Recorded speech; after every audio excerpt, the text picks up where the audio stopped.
So when you look at juvenile polyps on very low power, the first thing you'll notice is that they are a very regular contour like that. They're round to oval.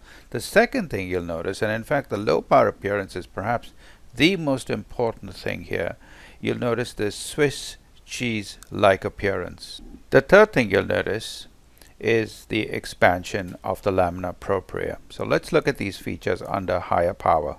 The cysts themselves are lined by colonic epithelium, virtually identical to the epithelium that you will see with the normal colon. So you'll see a lot of goblet cells, but you'll also see that the crypts vary considerably in size. Some are dilated significantly.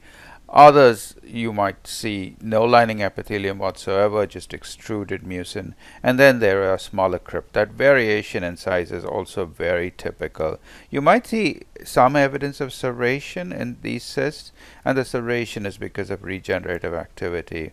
The other feature that is so classic of a juvenile polyp, and I'm going to have to back out for a moment for this, is this expansion of the lamina propria. Notice this massive expansion of the lamina propria.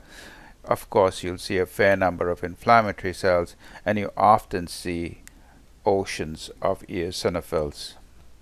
A significant proportion of juvenile polyps will show erosions on the surface. How this particular polyp escaped the erosion story, but in this particular polyp, the lining epithelium looks perfectly intact.